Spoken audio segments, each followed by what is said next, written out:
the last American combat troops, and they are in the process of leaving this country right now. We are with the 4-2 Stryker Brigade. I'm broadcasting right now live from the top of a Stryker fighting vehicle. There are 440 American troops in this convoy, traveling in 60.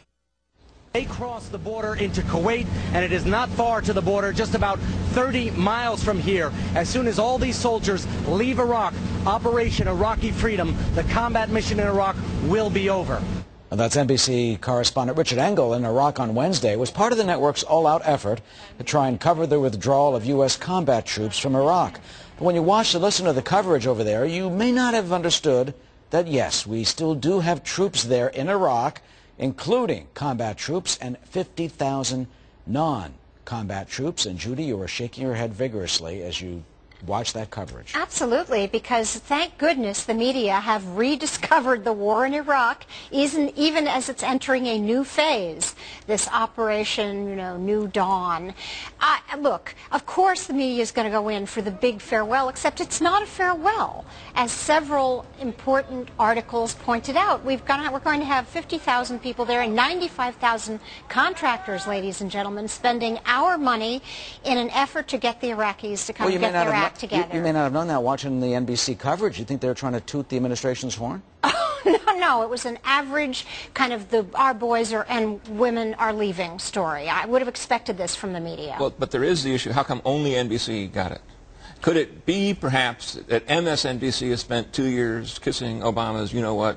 Or could it be, for example, that General Electric and the Treasury Department in bed over bailouts, perhaps those things have collaborated to make it why NBC alone had the exclusive live footage of the withdrawal? No, Jim. It's because NBC has covered this war. Richard Engel has been there again and again. NBC lost a reporter. Okay. In Iraq. But that doesn't explain why NBC got to take a live satellite truck with them. The other networks didn't get that. How come NBC got it? Well, the Pentagon says there wasn't any favoritism and that NBC asked and that the other networks didn't have the capability to do that. That settles that. But you raise some interesting questions. When you have this type of coverage, it seems that if you read this, you're like, the Iraq War is over?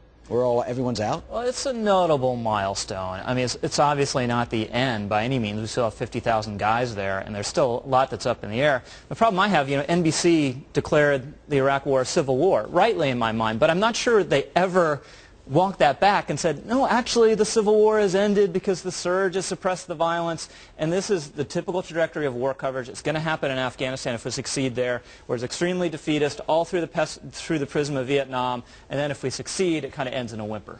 Right. Yeah. And let me just say this quickly. Yeah. The other typical trajectory of war coverage is people get bored in a hurry. And we got bored with this one 2 or 3 years ago. And when we started to win. Well, whatever. But frankly, it's nice to see some coverage again. Maybe you and I should get back over there. How about all wars would be so boring. How about you and I should get back over there? I wouldn't recommend it until September. It's 130 degrees in the shade. This is not a great time to be in Iraq.